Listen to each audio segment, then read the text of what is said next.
Hey, it's Street Fight Radio, the number one anarcho comedy podcast or radio show on any station across the nation. As you know, we're on vacation, soaking up the rays. I'm probably on Twitter constantly and still, but not doing podcasts. I'm not doing podcasts for a full 3 weeks. So I had to get people on here to talk to me so that we could fill that airtime with interesting content that isn't dated because it's recorded obviously right before. So I have Kumars Salahay.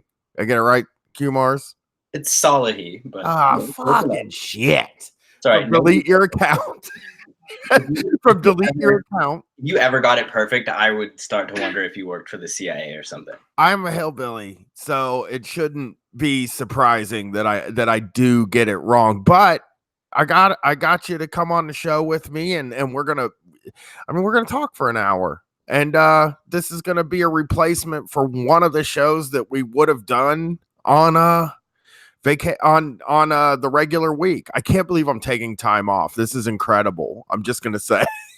No, it's amazing, and I'm really glad to be here. Also on vacation, I'm chilling, literally at the Holiday Inn right now, where in San Diego, actually, where my girlfriend is attending a work conference, and I, unfortunately, due to an administrative error, had my class for the summer under enrolled. I am off, and I got a little bit of a pay cut, but they're paying me just to write my dissertation and fuck around. So how is it like? So you have the whole summer off from teaching, and you just have to do your y'all. I mean, we can talk about this, but you're going for your doctorate, right? Your yeah. PhD. You guys, you work like 60 hours a week on that shit anyway, don't you? Let's go with that. Yeah. No, I really don't think so. I actually think a lot of the sort of pessimism about PhD programs and the amount of work that you have to do is kind of overblown, considering how awesome it is that you just get to be kind of an intellectual worker and teach and study and also get paid for it. It's just that the compensation is shitty and you are exploited as a worker. But I'm happy to put in the work. Right. Yeah. I mean, I always looked at it like when I was in college, if I was like writing papers or figuring out how to do a project or research or something like that, it didn't even feel like work to me. It was like taking tests I didn't like to do. But I also, yeah, you didn't like that? I mean, that's what really, like, I think I wasn't going to get into grad school because I test so badly. Like I can write, and like, I got like some pretty crazy grades on papers I wrote, but I tested so bad. It didn't matter what it was. It didn't matter if it was something that I knew the material. I would just sit down and be like, I don't remember any of this now. Yeah, I got way more into school as I got deeper into college, and I used to want to be a filmmaker. I thought of myself as an artist, and I really treated high school that way, as just like, oh, I need some experiences so I can, write about interesting stuff and make realistic characters. And at that point, I just kind of wanted to make Wes Anderson knockoff movies. But the end result of it was that, I found I actually liked academia, which was supposed to be just a way station on the way to getting, an MFA or making it in the art world. But I really just like being an academic, I guess, and I feel pretty lucky that I got to do that. God, I mean, the art world, which is I'm tangentially, I don't think I am I don't like to say I'm an artist because I'm a podcaster. It's like such a weird, it's a weird thing to think that you're an artist, but and you don't want to be one of those self-serious comedy guys either. So, but like, I mean, wanting to work in show business, I was a guy that wanted to be in show business my whole life, and then I'm here somewhat. I mean, I make my living in doing shows, and it's far. I don't know. It's like not as.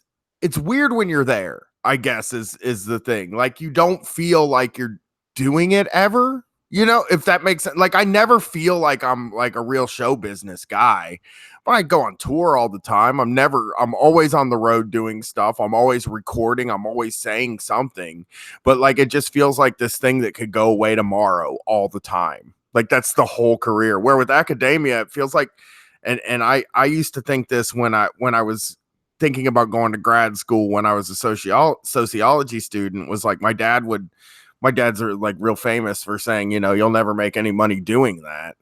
And he would say that. And I said, well, yeah, I mean, if you go into it thinking I'm going to be mediocre, or average, then you probably aren't going to make any money doing it. But I want to be like good at it where people want to pay me, you know, if like that was like Yeah.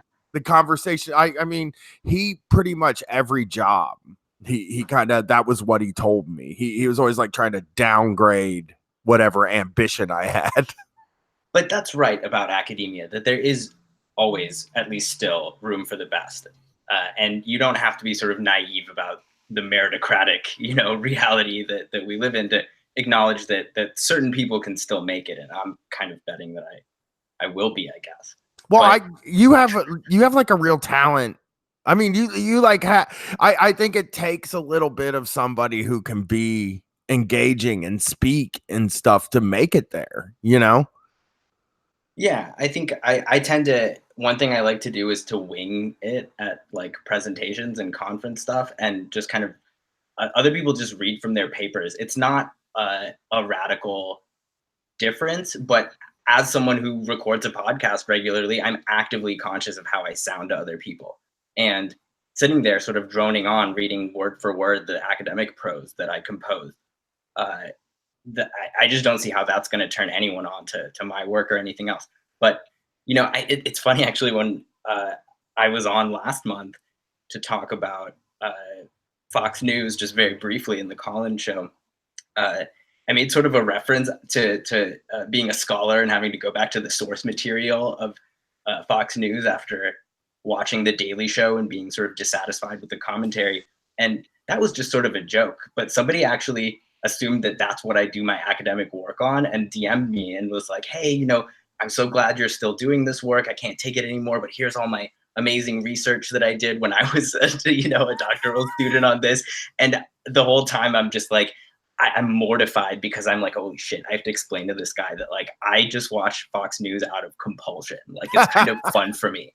And I have very rarely addressed Fox News in my work. When I did, it was when I was an undergrad and a master's student. I did cinema studies and media studies. But these days I'm in a German department actually. And my dissertation is about something totally different. Well, always tangentially related, but I'm writing about the history of dialectics in Hegelian Marxism, and also in East Germany and sort of other German socialism. And I don't really get to talk about that on the show on Delete Your Account either. But it's fun just to be able to take a break from the week in out of talking to organizers. Right. I said I had T on he's Ricky Rawls on Twitter from Mm-hmm. Champagne Sharks. So I had him on recently and I talked about how like, well, I got a lot of friends that I really, really respect that do podcasts, and like I want to listen to all of them. And oftentimes I do. Like I listen, but I don't listen to anybody with any regularity because I feel like my job puts my head in that space. It forces my head in that space to go to work. So like when I put on somebody else's podcast and they're kind of talking about some of the same things that I've been thinking about all week, it like feels like I'm talking back to myself. So like I was like, I just listened to like wrestling podcasts. I really only, because that's the only place where I get relief from me and Brett talk about such depressing stuff. You guys do that too. Does that take like a toll at all on you? Do you ever feel like, God, we are so depressing? We don't feel like that as much because we actively try to provide sort of alternative solutions and basically just at least a suggested plan of action when we bring up important, seemingly intractable problems. And when it's honestly really just a clusterfuck and we don't know what to do, then we sort of acknowledge that. We did a climate change episode where we talked about the psychology of uh, what the overwhelming threat of climate change is versus the likelihood that we can actually contain it given existing structures. And in general, though, problems are more concretely solvable. You can break them down into parts, and a lot of the activists that we talk to are doing local organizing. Um, whether it's labor organizing, we talked to Cooper Caraway. Now he's actually in the national AFL-CIO, but he was the head of the Sioux Falls AFL-CIO and really pushed an intersectional and radical labor organizing platform, and is doing really encouraging stuff. Very young guy. They retweeted our Beans TV video, and I was like, "What?" No, he did great things with that chapter, and I hope it's going to continue to do radical things without him. But when we talk about the issues that are, like I said, intractable, we try to figure out ways where we can nonetheless tract them a little bit. That foreign policy is really fucked up. Like we're trying to figure out how to talk about all of these issues where we can't even really plot a plan of action for the left because anti-war organizing isn't a priority on the left right now. Half of the left is still kind of just fighting over domestic issues, and everybody who's running in the Democratic primary with even a little bit of support from people on the radical left has issues with foreign policy. And a lot of times it just comes down to who's doing the action despite the odds, despite how it looks, and what can we learn from that? Because sometimes, and this is, if you're interested, one of the sort of lessons of the counterintuitive way that dialectical thinking teaches us to see the world is that, a lot of times it's not until you have already accomplished something that it appears possible, especially given the way that the overall view of the system can appear so paralyzing and so overwhelming. Sometimes you have to act as if you can succeed on the local level that you can actually affect, and see where it sort of butterflies from there. I think the reason I get down a lot is because I think maybe the reason I might get down is that we're just talking about these like in regards to Street Fight, we're talking about these like everyday problems that seems to have always existed, like in the workplace, and or like poverty or whatever you want to call it. Like we're talking about these like really practical things that it does feel like there are solutions for, but the solutions also feel impossible. And I guess like I'm not even there. I'm not in a workplace anymore. So Yeah. there's obviously fear of kind of losing touch with whatever me and Brett were in the early days when we were just talking about our experiences. But now when you talk to more people, it's like we're all going through the same shit. And you're like when I think about domestic problems, like I'm talking the hyper local. We look at it sort of on the individual level. What it's like to be around in this time in the United States, and it seems that it just it feels like after you hear these stories, because we hear stories on the call-in show, we do 3 hours of stories. I know. I get DMs of stories from people DM me privately about their job and their boss, and what should I do about this? Yeah. And it's just like, it feels like we're getting to people. It feels like because I mean, in the wrong way at times, like the people that apologize for their job. Like it feels like we're getting to people, but it also feels like now there's a bunch of people that are going to work that are the only they feel more isolated from the other people at work because they're the only people that think this way. If that makes sense, you know? Yeah, but people did feel that way before, don't you think? And just knowing that street fight radio exists makes them feel less alone. That's true. I just felt so alone when I mean that I wish I would have gone. I feel like I could have written so much about that isolation and alienation in college that I was feeling when I was working for a living, like a real job. Like I really wish I could. That's like what my dream is, to somehow distill all of that down and somehow get into everybody's ears and say, hey, you're not alone. We all feel this way. Yeah. Which is, I guess, what Marx was trying to do too when he was around. But it just feels like people don't.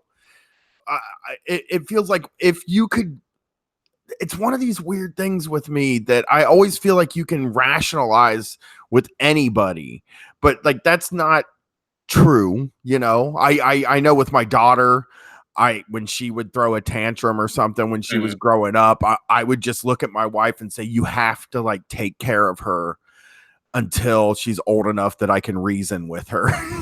Yeah. And like that's what I think. I feel like I could reason with anybody, but you can't. There are a lot of people out there that can't be reasoned with, I guess. But it feels like as far as like worker stuff, that everybody should just be on the same side. It's amazing to me that everybody's not on the same side, I guess, is what I'm getting at. Like everybody that works in the service industry, I feel like they should be on the same side, but they're not. And it's probably because they're scared, Yeah, I think it can be because they're scared. People can genuinely also have fucked up ideas about how the world works. And we often talk about the different ways that the left and the right and people in the center see just like the realm of what even is political, right? Like the whole point of being on the left is that we've been trying to find for decades now sort of safe, without mentioning Marx often, ways of introducing these ideas that, hey, what if like democracy is something that can be extended to the workplace, right? By now, this almost seems like a banal insight because it has said so much, but people weren't even talking about it until like Occupy Wall Street in the United States. And Yeah. that framework of like what is political is something that we keep coming back to, the very sort of motif of like what is uh capable of being politicized is something that's constantly changing. Like people on the news will say who's the Republicans or the Democrats are politicizing the fucking like Supreme Court or the Electoral College or something that like even conservatives with their narrow definition of politics as just elections should be able to think of as politicized, but it's just a negative word for them for some sort of dirty compromise that has to be reached so that everybody else can live their own lives and be as evil as they want. And that's the conservative view, and liberals have basically acceded to that by saying, oh well, that's just their temperament. Yeah. Yeah. What I wanted to do, I think I wanted to talk to, like, I guess we can just talk about you and me, like, which is what we always do We are whenever twain I have in a you on. way. But what kind? So you said you wanted to do like Wes Anderson type of movies. Like, do you still think about writing or making a movie? No. I, No. no, I don't. And I'll tell you why. Because when I was in college, I was still trying to get into an MFA program. I was trying to do it the right way. I just didn't have the portfolio. I really didn't work to get to where I needed to be a filmmaker or a screenwriter. And as I tried every different part of filmmaking, I found that I hated each part. And so at first I was like, oh, I want to be a director. Of course, everyone wants to be a director. And then I was like, I actually went to like a film camp and I was like, oh shit, this fucking sucks. I have to tell people what to do. I have to rely on them. If they fuck up, it's on me. If I fuck up, it's on me. And I was just not having any of that. And, trying to edit my own shit was just so tedious. I was like, all right, I'll be a screenwriter. And I was lucky enough to get into a little summer program at USC when I was still at the University of Illinois, where I grew up and went to undergrad. I loved LA. I got my first taste of being in California, but I also figured out that I was at best going to have to get someone coffee for 2 or 3 years before I could maybe write some really shitty generic, you know, movie that would maybe allow me to somewhere along the line by the time I'm 50, 60 maybe makes the sort of movies that I would want to make and maybe end up on the Oscar stage with those grizzled auteurs. But I kind of found myself more attracted to politics as undergrad went on, and the last movie I made, actually, it people liked it, but it was an experimental movie, and it was just an essay film of sorts. It was just sort of a movie. This is a little embarrassing to say, but it was just sort of a deconstruction of gender roles, and with using like different colors. I also happen to just like uh, baby blue and hot pink, so I used these filters. I'm very sophisticated. I just used kind of filters in iMovie, and I just made what was essentially a philosophical essay into a movie, a short 6 minute, thing on YouTube. You can find it if you look hard enough.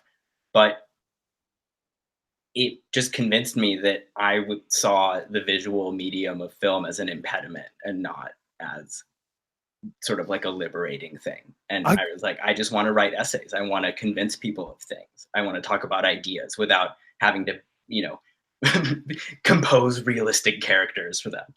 Right. It's so weird.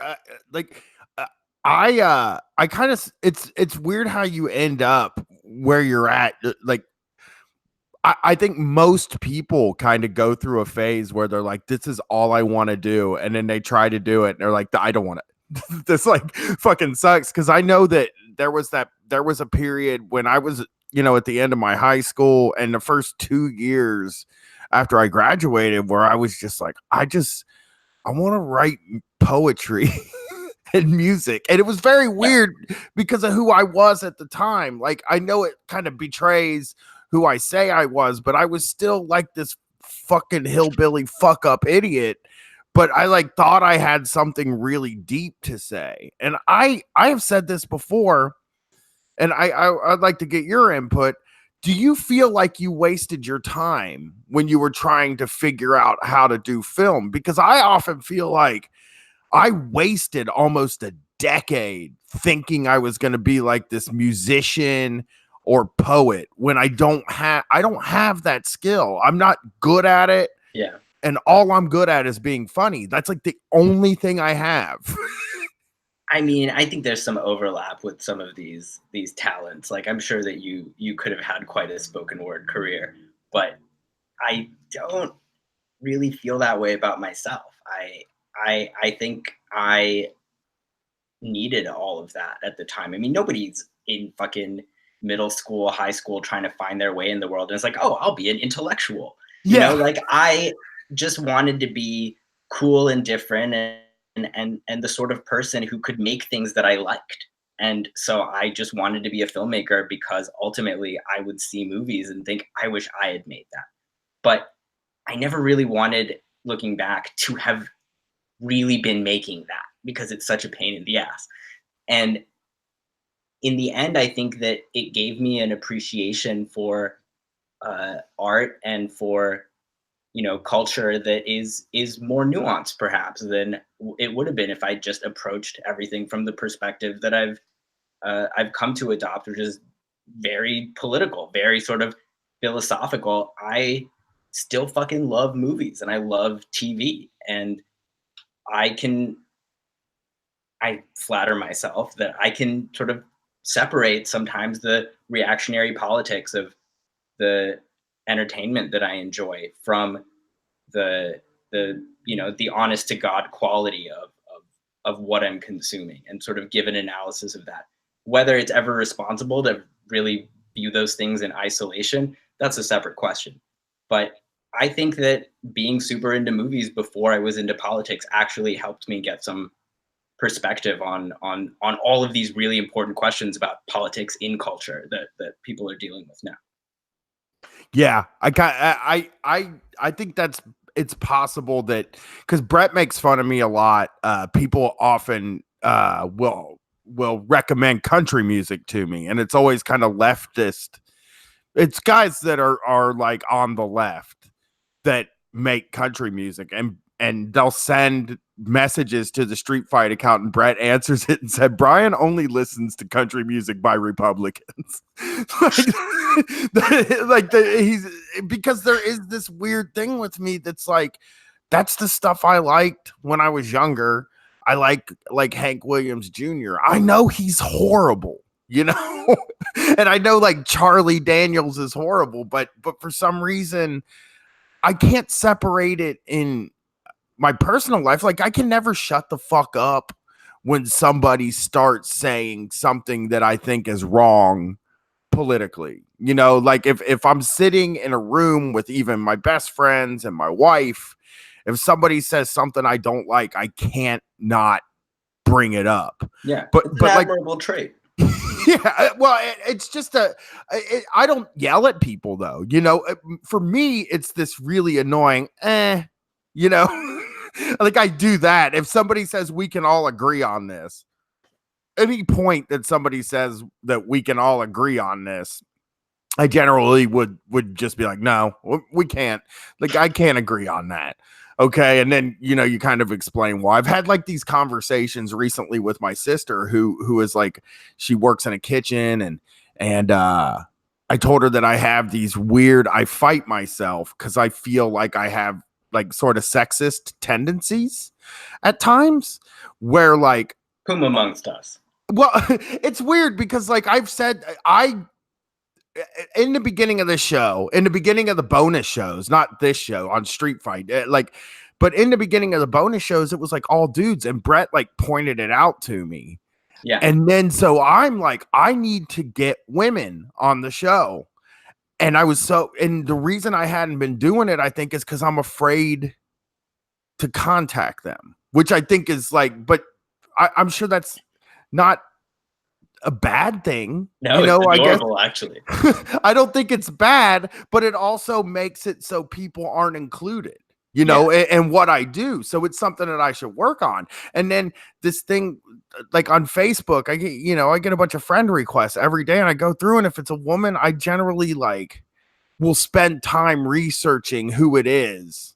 And with dudes, it's just like accept. And Wow, that is sexist, actually. I know it's fucking weird. And like sometimes it's because I think it might be a cam person, but other times it's just like I don't know why. I have no idea why I'm like that. And it's something I'm trying to solve. And my sister will get very annoyed with me for saying, like, oh, you're not sexist, you know, because she doesn't like to think that somebody in her life would be sexist or racist or something. No, yeah, it's exactly that same kind of what is the realm of politics. And this is the sort of thing that conservatives would not even, you know, it doesn't sit well with them for you to be making these sorts of inquiries into your own behavior, because of course it jeopardizes everything that they do as well. It opens that up to the field of politics and the potential power relations that you could be reinforcing with your behavior. And their whole deal is let's restrict the realm of what we can actually argue about. And that's what I think with the PC thing. When they get mad, we on at least me, I can only speak for me, but the left, my perception of the left would be that my perception of the left is that political correctness, which you know is such a like weird word anyway, and whatever, but like is really all it is acknowledging that there are differences and there's different levels of privilege, you know, and that like let's address people the way they want to be addressed, whether it's their pronouns or whatever. Let's just have enough respect for a person to address them in the way that they want. But sometimes I think when conservatives see that or hear that, it's very hard for them to understand that they're not being yelled, like they feel like they're being yelled at, you know, and I don't know why. I don't know why they're so delicate that they if you correct them on something, then that's getting yelled at to them, you know? I mean, I think there are people on the left who feel this way too. And if by political correctness, one means, sort of delineating these norms uh, of egalitarian, empathetic, cultural practices based in the concerns of marginalized people, then yeah, obviously I'm for political correctness. But I also see people who are deeply concerned, it seems, that identity politics and political correctness alienates, quote unquote, real Americans and makes normal people, whatever that is, think the left is like weird and uncool. And obviously conservatives do think that, but there's a huge problem with sort of accepting that framing, because the left needs to be defiant in certain ways about those things that make us different from what conservatives uh, consider to be normal people, or the normal prejudices that shouldn't be politicized. Right, and it's something that I look at. I do like the people that think that identity politics is a poison to the left and makes it so you can't talk to regular people, or that it turns off whatever these Americans that they have in their head that is like this thing that they made up. They might like there's a possibility that as it is stated, like there are times where I think it's said in a way that might turn people off. But I I agree with rarely that. I rarely run into somebody who I have a conversation with. Like I have a father-in-law that is fucking racist, and I can generally get him to agree on 8 out of the 10 points when it comes to something about privilege. And it's just those last two I can't fucking figure out. You know what I mean? But Yeah. like I don't think I think that like there are ways they don't the white people that get angry about this stuff like should be taking it as their responsibility to phrase it in a way that makes sense for them to talk to these people that they've made up in their head. I think like I said this, we did an interview with Jacobin, and I just said like I would never say that it's like a person of color or a transgendered person or anybody. It's not their they shouldn't be their responsibility to make this space comfortable for white, straight, cishet guys. You know what I mean? Like it's not there, but that's Yeah. mine. That's No, my exactly. job. I should be articulating that. It's our job to do that. Yeah, that is a lot of the concern, I think, on the sort of anti-PC left. Is that what happens when a real American shows up in a left space and hears that you can't just casually throw out slurs in conversation? I think that's largely an imagined scenario that doesn't really happen, because people who are seeking out left spaces, as long as you mentioned, people are, you know, a little bit diplomatic about it, people have an understanding that these spaces are supposed to be more inclusive, and that requires some regulation. Like there's no such thing as unregulated social space. It's just that the norms that normally govern social space are, what we would call the hegemonic norms, are what we would call uh the mainstream values of Americans that apparently include racism, sexism, etc. I sort of think that when you bring up these issues in isolation to most people, uh, like you mentioned, they're on board with it. And I meet a surprising number of, people that are against, saying the R word or the B word or whatever. And uh, the idea of, that sort of being an impediment towards left unity is ridiculous, especially when I say this stuff on Twitter. I get is sort of racist jokes and random slurs from such noted left unity advocates as people with display names like woke Heinrich Himmler.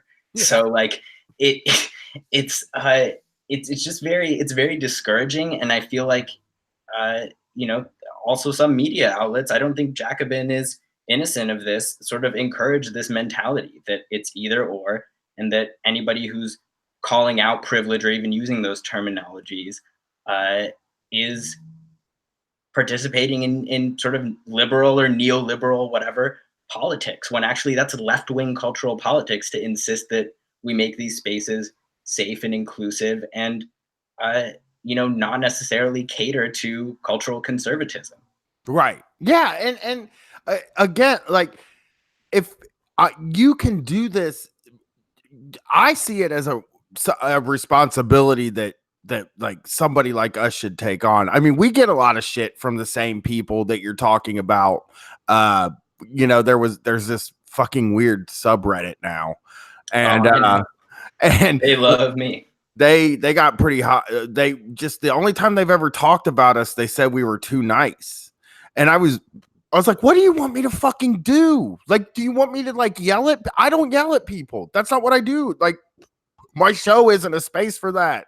I just want to have fun and let people on the show. And I think they get annoyed because, we respect pronouns, and we did do a show where the ABCD show is anybody but cis dudes are allowed to call in. So like we've done stuff like that, but we want our show to be for everybody. Oof, Like you I might as want well my have called it the SJW show. I know. Well, we just wanted it. We just want the show to be for everybody. Yeah. That was it. And you know what happened with the ABCD show? The phones, we had to hang up on people because the phones were fucking packed for the entire 3 hours. We can keep 10 people on hold at a time, and it was at 10. And then we got to 3 hours, and I was like, I'm sorry, we can't do anymore. Because I didn't think anybody was going to call. I truly didn't believe that we would get any calls. But they heard me saying it as it was set. All the people on hold heard me saying it as it was set up and gave me shit. Because, maybe I do believe that all of our listeners are white dudes because that's what people say all the time. So like, I just kind of believe what I hear, Well, I think you saw some evidence to the contrary. Yeah. Well, and that's what we've heard about our show and like the feedback we've been given is that like yes, most people don't want to listen to two white guys talk, but there is something about two white guys and one that's 40 and one in their late 30s that have children and are married that have progressive opinions, which is like we're just supposed to be the kind of people that have gone conservative by now. That's why the argument that identity politics is ruining the left bothers me, because identity politics, like this show started as class first sort of politics, and it probably still is because that's who we are and that's what we know, but like identity politics never made me feel like I needed to get out of these spaces. I never felt yelled at, and even when I have been yelled at, like these are things that don't bother me at all. If I'm going to be corrected, I don't mind being corrected. It doesn't hurt my feelings or anything like that. And the people that have corrected me and the people I've spoken to have been very gracious and kind. And the people that have changed, the way I look at the world have been sweet. And a lot of them are like comedians or people in punk bands and stuff like that. So they just are like, a little more edgy. But like, as soon as I just see it as something that I see it as my job. If we're going to fucking go out there and say, hey, we want everybody over in this tent, then we need to, show them how to act at this party. You know what I mean? No, I totally agree. But so you said, so what kind of movies are you watching lately? Have you seen anything good that you would tell me to watch? Oof, no, honestly. Oh, geez. You don't like Infinity War? What is wrong with you? I don't like the superhero movies that much. I like horror movies. I like the movies where people die. Well, guess what? I now go to horror movies because my daughter is almost 15 and that's what she likes to go see. So I am turning in to a horror movie guy. Is that kind of what you might have wanted to do if you had written movies? Was horror, or was it? No, not at all. I actually didn't get into horror until way later. I was always a scaredy cat when I was a kid. I didn't even go on roller coasters. Me, so, I don't do it now, and I'm 40. I still haven't really been on one. I've maybe been on like one of the shitty kind of ones that isn't supposed to, give you heart palpitations. What if if me and Brett start bringing in that Chapo size money, what if I fly you out here and me and you ride a roller coaster, one of the world's tallest roller coasters together You're on on. film? Because I've never, I'm so scared of those fucking things. You're on, motherfucker. We'll go on the Superman or whatever it's called. I'm also very fascinated with this. Might even be why you like horror movies, but I'm also like fascinated with roller coasters. I watch documentaries about them. I watch ride throughs. I know what roller coasters are in town. I know the new roller coasters every year in Ohio, which is called America's Roller Coast. And like, I know a lot about them. You just admire them from afar. I'm so scared of them. I am, and like that might. When you look at horror movies, if you're like freaked out by the things in horror movies, I can see where you'd be like, I gotta see all these things. Yeah. Do you see it as like experimental, or do you see it as like testing yourself, or is it just something you get joy out of now? I think it's just a high. It's just I'm a very addictive personality. So I will get hooked on anything. And it took almost no time for my horror tolerance to just shoot up to astronomical levels where the only way I could get off was like found footage. It has to be fucking gory. There has to be ghosts. Like, I honestly, I've been on kind of a tea break because there just aren't that many scary horror movies out there. But, I'm always on the lookout for a new one. I just started, right? So like we saw Us over Okay, the yeah, summer, I saw that. which I thought was pretty good. I don't know if it's scary, I guess. It's what on a scale of 1 to 10, where would you put that in scariness? Maybe a 3 or a 4. Oh, geez, I'm such a coward. And then we saw Ma. I don't know if I didn't see that one. that one's good, but it's not real gruesome early on. You gotta like it's like creepy kind. It's like a creepy woman, But like there was points in that movie I took so now I'm the dad in the neighborhood that takes my daughter and all of her friends to the rated R horror movies because I'm nice and I'll take them to R-rated movies. So like I have a gang of teens with me when I go to see them. So I get to see them squirm, and one of them even screamed "fuck" during Ma. Like, oh fuck. This is like this fucking rocks. I like being the cool dad, I think now. Like having a teen I have proven to be better at having a teen than any other periods of the kid's life. I think about you guys sometimes in your parenting, and I've always had my own sort of anxieties about having a kid, but now I have one more because I recently learned that you're not supposed to do baby talk with your kids. Like, it actually stunts their linguistic development or something if you don't address them as if they're like fucking, like grown ass people. And that infuriates me to no end because I'm already sick of the people who are like, oh, it's undignified to your cats to like talk to them like babies. They're fucking, however many years old in cat years.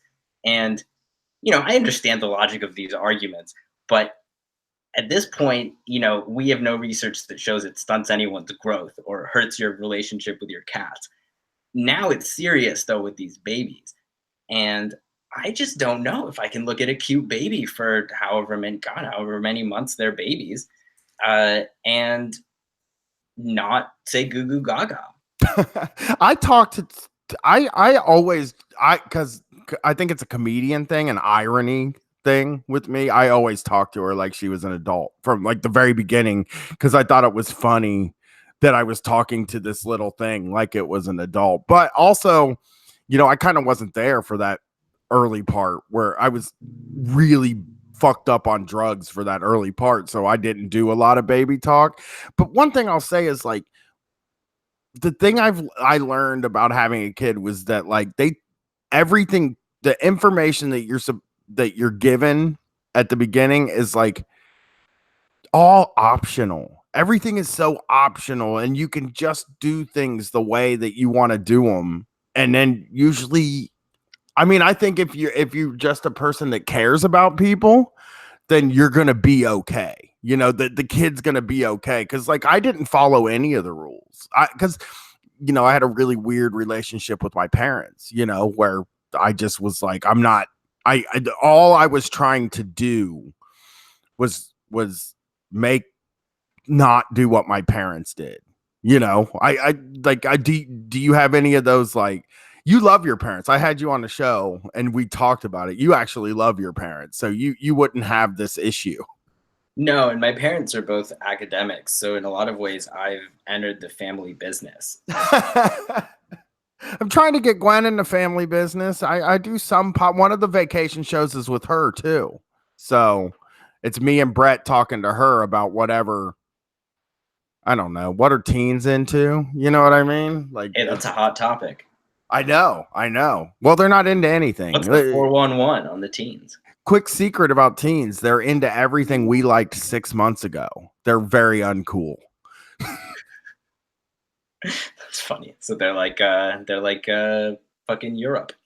Right. So like all the stuff that we get into online on Twitter, the teens catch on to it like probably a month later and they start doing it on TikTok cuz you know, they do TikTok, which is a whole separate thing that people seem to not be able to understand. Yeah, it's the TikTok. Is that what those teens are using to with Microvel?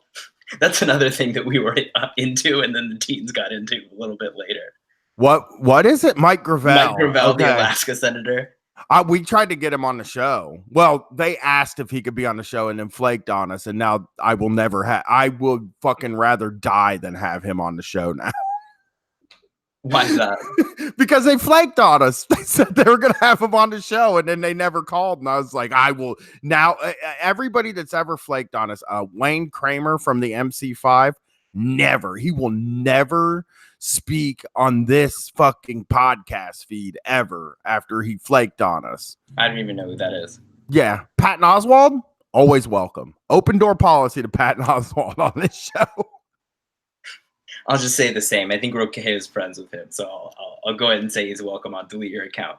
He's sweet. We had like a really good conversation about comedy, which is something that's kind of been around in the ether lately. Like it was something that we did like a few weeks before that. I don't know if you were part of this, but did you see the Nick DiPaolo stuff? The special he did? Oh yeah, I did. Yeah.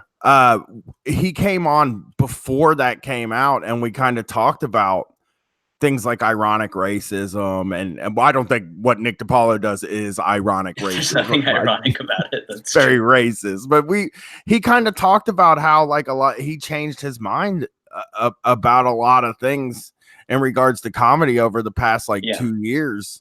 And one of the reasons is because he listened to us trash him one time, which is crazy because there was nobody listening to the show when we trashed him. If so, like he was listening to us trash him with like 150 other people. Wow. No, I mean, comedy is absolutely the realm of this culture war. Like, I think I'm invested in comedy. I listen to a lot of comedy. I watch comedy, and it seems like it's super obviously one of those realms where liberals and people who might see themselves as more on the left end of the spectrum line up with conservatives in the far right fairly often when it comes to defending free speech.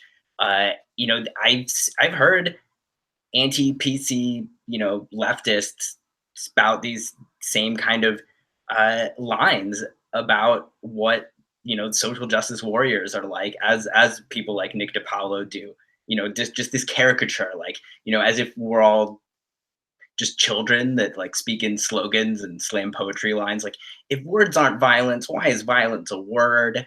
Or like, it feels like there's this image of an assumed cultural hegemony that liberalism has that just isn't the reality. Like, listening to some of these accounts, I'm not going to name names, but like, you would think that in large parts of the country, it's no longer legal to be hot from listening to some of the backlash against political correctness and sort of people trying to salvage some sense of, oh, here's normal aesthetics. We still like the same things that normal people do.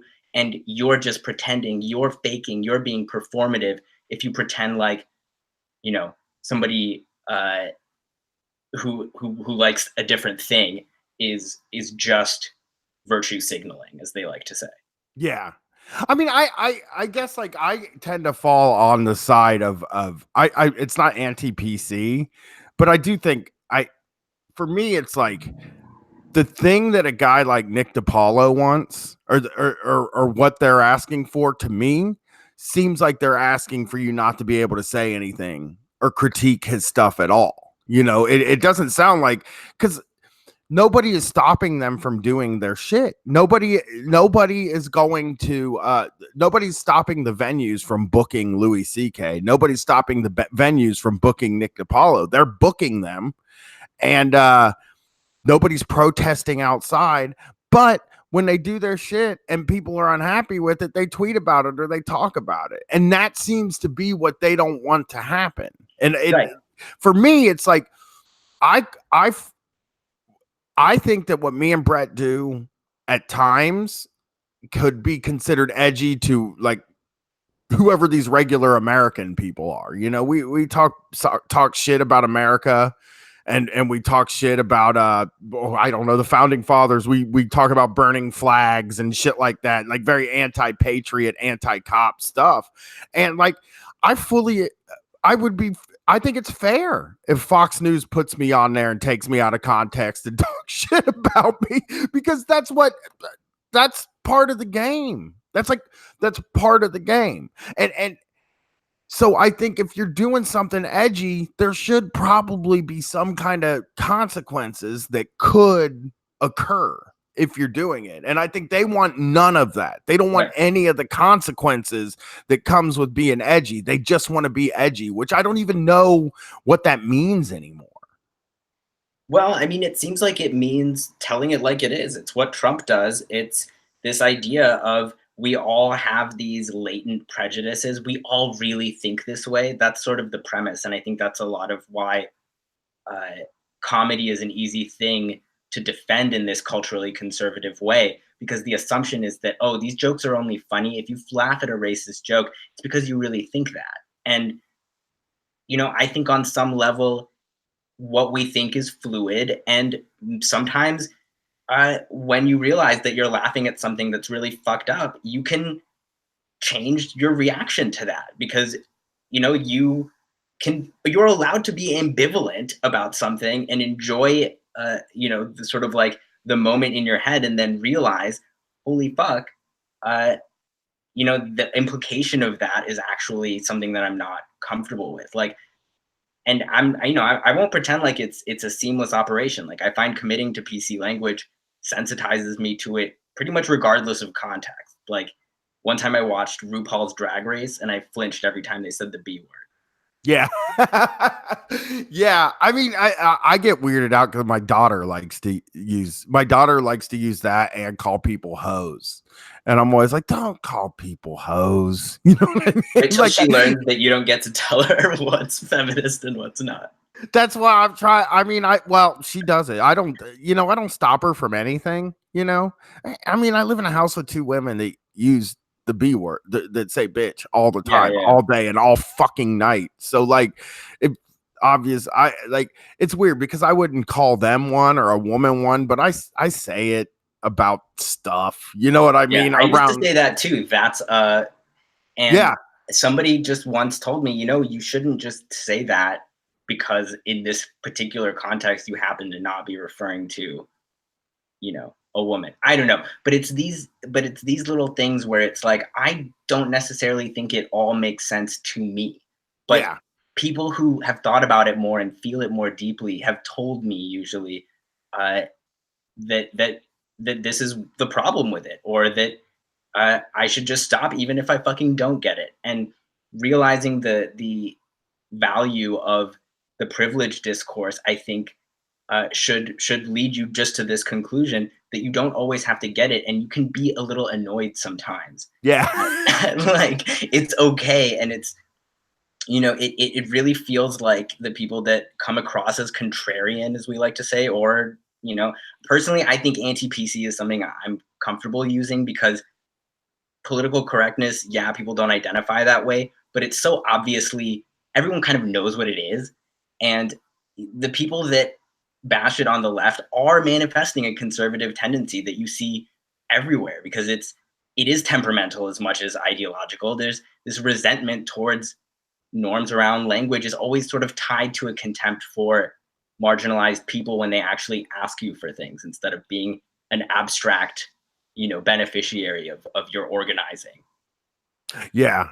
And I did I made some me and Brett made conscious choices in the early days of the show of sort of things that we would say and do. And it has say on the show.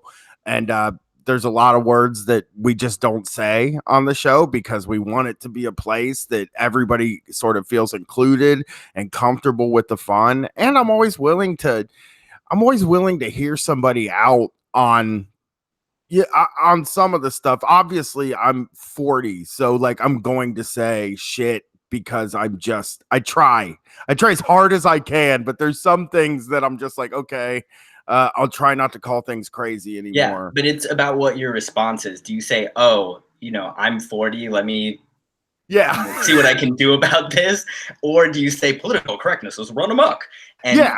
I think that second response is becoming more common. It's fucked up to say, but I actually feel that gender norms and just norms around culture and identity have sort of regressed in the Trump era, and Right. there What needs to be some pushback against that instead of trying to accommodate it and make right. our left-wing politics more compatible with that.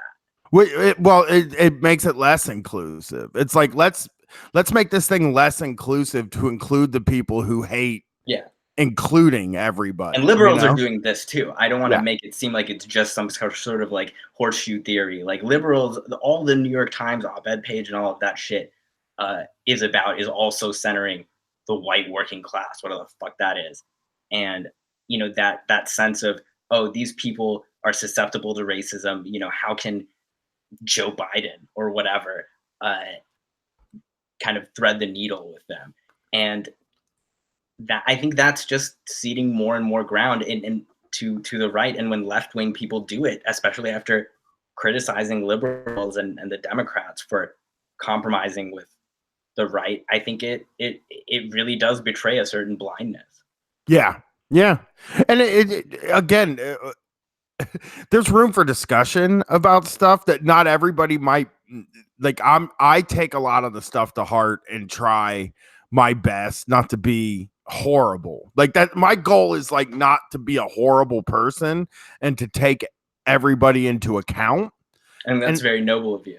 yeah, well, no, it's not. It's not the on the continuum. There's people who want to be good, and there's people who want or who are horrible, and I just want to be like one up from horrible, like better.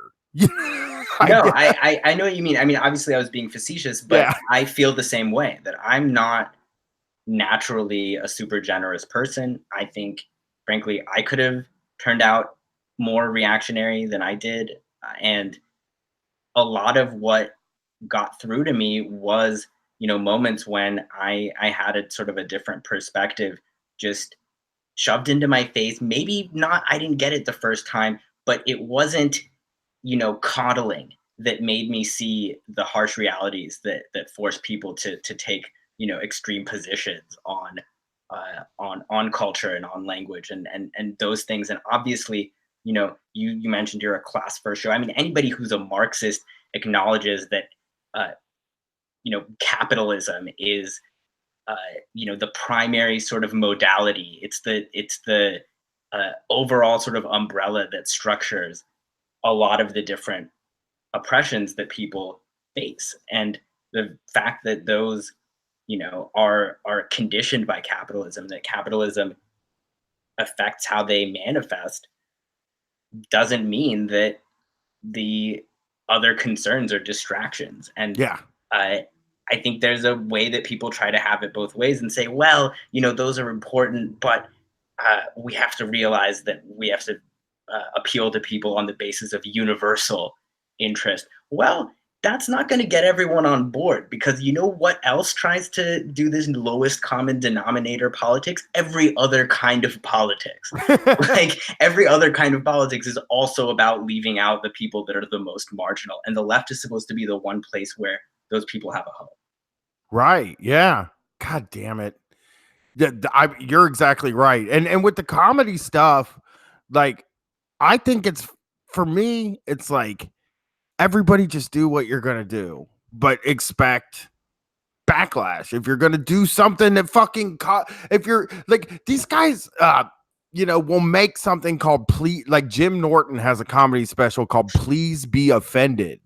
Right. And then he's like, "Oh, these fucking He's a crybabies doll, are isn't he? offended." Yeah. Well, I'll tell you about this. I don't know if you know this, but so I'm doing a bonus mini series on the $5 level of the Patreon. Ooh, That's I gotta up my subscription. coming out in October. It's going to be called Jocktober, and I am An Anthony Cumia homage. right. Yeah. How'd you know? My friend, I am also a connoisseur of right-wing media. I'm doing Jocktober. I'm going to do 5 different shock jocks and talk about shock jocks for 6 weeks, 6 shows, 5 different shock jocks, and then 1 show that kind of covers the genre as a whole. I'll be tuning into each one. And I am listening to only that stuff right now. Like, I am only listening to Tom Likas, Mancow, Bubba the Love Sponge, Howard Stern, and Opie and Anthony. Those are those are the shows I'm talking about. I think they're the biggest ones. Yeah. Probably they were kind of, I think, like, if we looked at ratings, those would be the highest rated ones. When the Tucker Carlson business was happening, remember Media Matters had that expose of his old clips from Bubba the Love Sponge, where he's, basically advocating pedophilia and saying all sorts of other bigoted shit. And the part of the discourse was like, well, what the fuck is Bubba the Love Sponge? And the way to describe it, I guess, was, yeah, they're sort of sub Howard Stern, sub Opie and Anthony, but you actually rate Opie and Anthony higher than Howard Stern, even though Stern is the more household name. What was more interesting to you about? Well, it's not that I rate them higher. When I talk about influences, it's not always stuff that I'm proud of. And if I had to look at what influenced Street Fight before pre-Street Fight, what influenced me, it was Opie and Anthony. Like, I was a very big fan of that stuff. And they made me want to do radio. Howard Stern never made me really want to be a radio guy. I would listen to it and be like, oh, this is really cool. I would love to be a guest on the Howard Stern show. Like, oh, I'd love to be famous one day and be a guest on the Howard Stern show. But Opie and Anthony were the guys that I want to be Opie and Anthony. Like, I want to be the radio guys. And like, my politics changed between the time that I was able to get a podcast going or something semi-popular. Like, my politics changed, but I still think their show was pretty important to what I do, because I thought I think it sucks to say this. Brett actually said this in the car when we were driving on the last tour, and I was making him listen to the shock jocks with me, because I'm like pretty much keeping my head in that space. I'm reading all their books. I just finished Anthony Cumia's book a couple weeks ago, and now I'm having a horrible. I didn't realize he had one of those. It's not good. It's it's a bad book. Howard Stern's books are good though, and so is no, the worst one's Mancow. Mancow has a bad book. It is just a horrible book that I'm trying to like read. But I had Brett listening, and Brett was never into this stuff, because he was a lot cooler than me at the time that this stuff was bigger. He was like into punk and like cool things. And he was like, it fucking bums me out that Anthony Cumia is funny. Like, I just wanted to listen to this and be like, this guy fucking sucks. He's not funny. I don't know why anybody ever liked him. But when you listen to it, you're like, he's fucking funny, and it sucks. You know what I mean? No, and that's what I meant with the being able to reckon with that dissonance between whether you agree with something and whether it's effective as art. And like when it makes you feel bad for appreciating it, that's a particular kind of power, and it makes you I think it makes a serious person have to look more into the matter, and I think it's great that you're doing that. Yeah, I mean, do you ever go back and look at stuff that maybe you were into before you were into politics and start to I mean, I try to get myself back in that mindset. I was talking to T about, a time where I used to do a podcast that was very influenced by Opie and Anthony. And like I want to get I wish there was some way to get that mind back for a little bit so that I could look at what was going Yeah, on with me when I was like kind of doing ironic racism, when I was using the R you're word and canceled, all of Brian. that stuff. Well, I mean, I did it. I always fully admit it, but when I was doing that I've just stuff, never said that before. when I was doing that stuff, like I really wish I could know what my reasons were. And the only thing that I can come up with now Yeah. is that I kind of just felt like I was some truth teller. I was realizing something that everybody knows and just saying it out loud. And I think that is something like I'm not proud of that thought process, but I think that's what a lot of them think. Like, oh, I Sure. see this whole thing. We all see these things happen and we're just saying them out loud. Yeah, We telling don't them like it endorse is. them. Yeah. Telling it like it is. That's what Yeah. they said about Trump. I keep coming back to that. That people were like, "Oh, he's racist. He's blah blah blah." This is during the campaign still, and on Fox it was, "Hey, he's telling it like it is." And I was like, "Wow, it is like that, isn't it?" For in the minds of so many people, and being able to channel that resentment is so powerful. No wonder a lot of left wingers are envious of that. Well, he doesn't get it. I think that big thing about Trump that gets me is like I can see why T actually turned me onto this way of thinking too. Was I can see why people look at him and see a guy who says whatever he wants and never gets in trouble, you know, and they want like white because T thinks that like there is all of this anger because white men were promised something when they were kids. Like we were promised this thing where we were going to be in charge and we were going to be able to say whatever we want.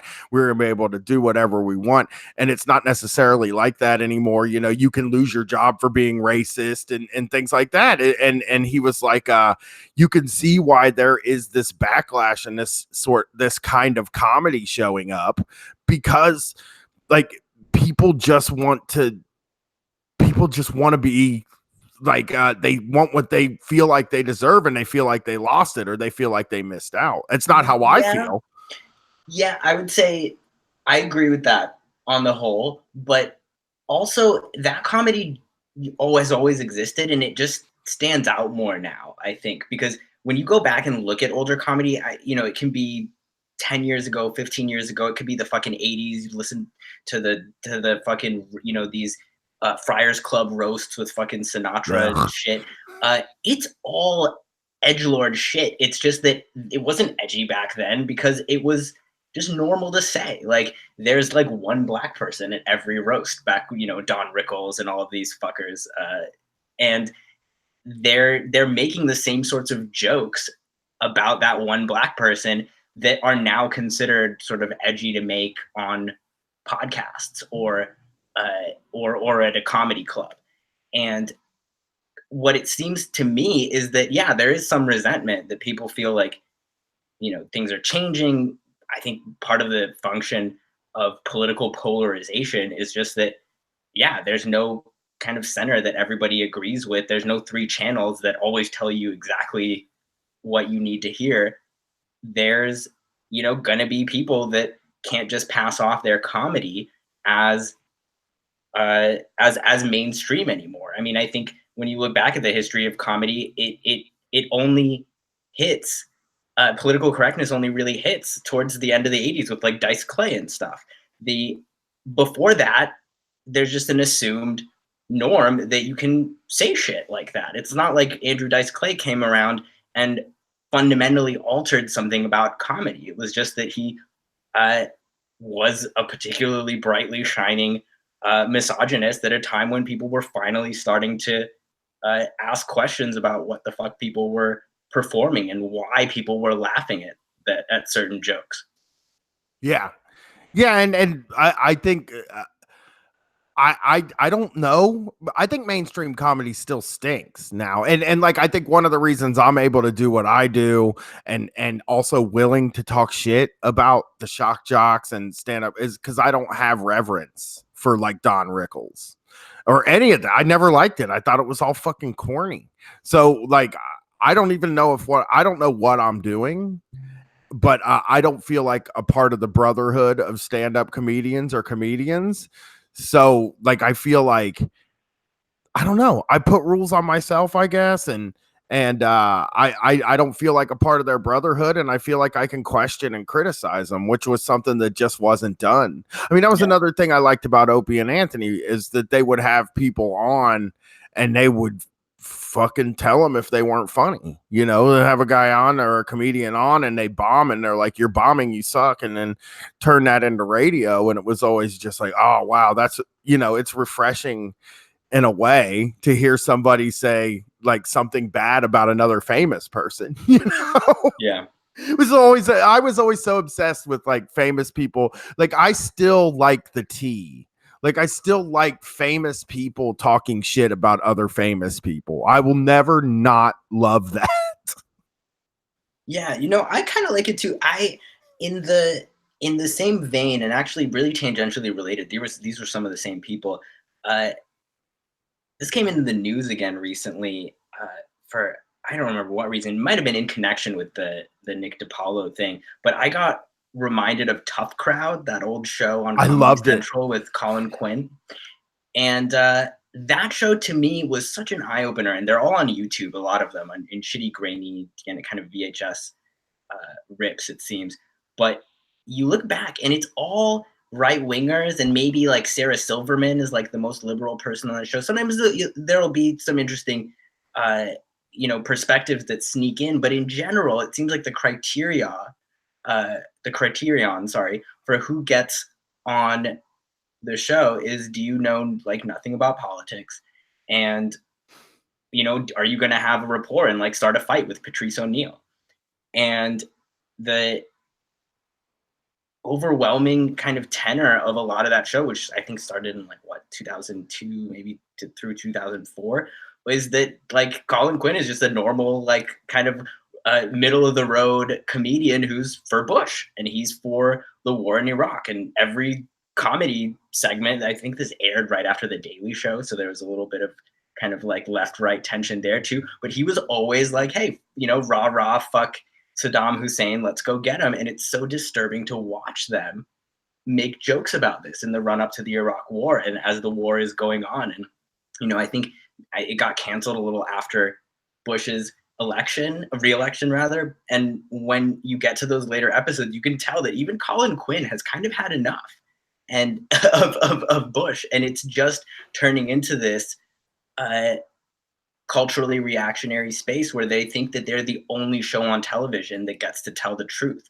and that the entire press has been trying to get this show canceled because here's Nick DiPaolo and Jim Norton and Patrice O'Neill and Colin Quinn and a couple other maybe people that agree with them every week, and they're they're saying racist and sexist shit that that the press is finally calling out, and they blame the poor ratings of the show or whatever ended up getting them canceled on on those kind of cultural smears in the changing world of comedy and TV, everything getting too politically correct in Hollywood.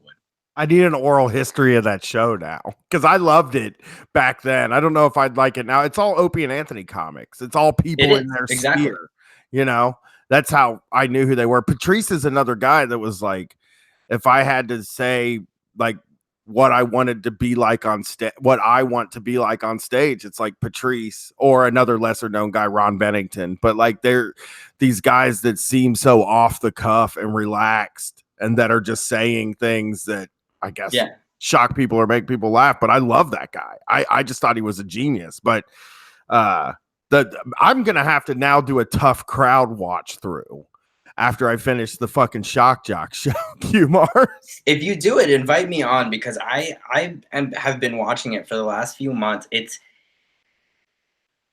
honestly, it's one of those things where I really do have a taste for trash right wing television. Like I was never planning on admitting this to anybody, but I actually started watching old episodes of Politically Incorrect, Bill Maher's show Yeah. on ABC or whatever the fuck it was, and just to see what the fuck the '90s were like. And it's wild. It's absolutely wild. But all it is like, he's a libertarian. At least back then he was. Here's Bob Dole, here's fucking Christine O'Donnell, the witch lady, but back when she was like a teenage Christian activist. Here's fucking Bell Hooks on one episode. Here's a Cisco on right next to her, and it's wild. And you do get to see exactly that sort of like celebrity shit show that you were talking about on. I really do think that uncontrolled environment where a bunch of people are, basically trying to do well, but it's also competitive. It They crack. They're insecure people, and you see the real drama and the real entertaining moments in those moments of spontaneity. Yeah, but it's funny because we all like miss. It's weird to hear you because Brett has talked to me about watching old clips of old political talk shows where they were kind of sitting there smoking, and like Gore Vidal is talking to like William F. Buckley. William F. Buckley, and they're just like kind of going off Oh on each yes, darling. other. Well, you see, the And, war in Vietnam. Well, they really need colonialism, darling. or fuck, the Baldwin. I'm gonna mess this up. I need to look it up. But like just that there were a lot more radical ideas being shown at that time, even if they weren't serious. That, and then like you're talking about Tough Crowd, and I don't know if you've ever watched. I don't.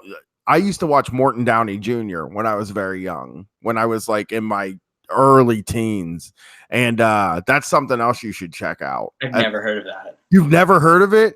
When we get, oh God, you know what? I'm gonna rig up everything, and me and you are gonna watch Morton Downey Jr. and do commentary sometime very soon. He smoked, and he would have like Ron Paul on, and Whoa. like he would have all these people on, and just fucking they were just screaming at each other. It'd be like Ron Paul coming on and be like, I don't want to do heroin, but I think heroin should be illegal. And then he'd be like, you want to have these junkies out on the street? You make me sick. He's like blowing smoke in the guy's face. And it was the fucking craziest thing. There's a documentary about him out that I highly recommend to you because you will be blown away by this guy. He was actually a guy who, when his ratings were going down, he went to an airport and he went in the bathroom and he like loosened up his tie and a few other things, and he drew a swastika on his face with like lipstick, I think, and said that he was attacked by Nazis in the bathroom to try to get his ratings up. Who hasn't been there? So yeah, Jussie. Yeah. Oh God, that's the thing that conservatives love to talk about. Do you hear his name on Fox News every day? Less so now, but yeah, that was their pet story for such a long time because there was a lot of holding their breath during the first weeks of that investigation where they were like, oh shit, is this going to be us? It looks like it's one of us. And once the story kind of started to turn around, and look, at the end of the day, I don't fucking know what happened. I'm not saying I guess I am saying that, but they absolutely loved it and they couldn't stop talking about it because for them, every story about Nazis or whatever is one too many. And the the idea, I think, was very clearly that this shows that political correctness is gone too far, and everybody is now trying to just make it for themselves in this victimization based economy that we have, and that the only social currency is how marginalized are you and whatever, and attributing it all to these craven, cynical motives. I think that regardless of the facts of how it happened, the point was that they were willing to see it like that even before the facts came out. Yeah. Yeah. I mean, I didn't pay much attention to it, but I have been yelled Jussie Smollett at me by my father-in-law a few times. And I'm like, okay, whatever. I don't fucking know. But It's just like yelling Rachel Dolezal at this point. it is. I love that though. Like I like getting yelled random names that they just know for no reason at all. I mean, I'll tell you the first time I saw my father-in-law in like 6 years or like 5 years, I was at his new house. He just moved back to Ohio. Yeah. And there was 3 separate times where he was standing up in red and screaming at me while spittle came down his lip because I made him so fucking mad with just for my politics, just existing. But sometimes they don't get the names out right. Today I was watching Fox and some dude was like, yeah, I don't agree with Anastasio Ocasio-Cortez. And I'm like, do you even know who that is? Then she said, yeah. People pretend to not be able to say her name. So I know, it's really gratuitous. Easy one to say. Well, Kumars, I want to thank you for doing the vacation show with me and covering a shift. And tell them where to find you. You can find me on Twitter at Kumars Salehi. I'll spell that out for you if you don't know transliterated Persian. Kumars Salehi. You should also, as always, look up my podcast, Delete Your Account. I do it with Rokeya Shamsuddin, wonderful journalist friend of mine. And subscribe to our Patreon. We'll throw that in there. Patreon.com/delete your account. Yeah. They do good stuff. So we do good stuff. And honestly, I will say this one thing. We also tend to have men on the bonus show, but it's for an honorable reason because we think women have more important things to say. And so we want those shows to be free so everyone has access to them. Yeah. Yeah. It's only the men who have all this undeserved privilege, maybe maybe they have more money, whatever, that they can afford to give us a little free labor and we'll make some money off of them. Well, yeah. Well, I mean, I am making a serious effort every time to have women on now, but again, it's a lot of dudes. But there will be women in the vacation shows. I promise. There's already my wife, Brett's wife, my daughter, and I think he's doing one with a comedian that is. Yeah, try to get one you're not related to. Yeah, well, no, I don't talk to any of those. Thank you for coming on, Kumars. I really appreciate it. No, it's always a pleasure to be here on Strassenkampf Radio.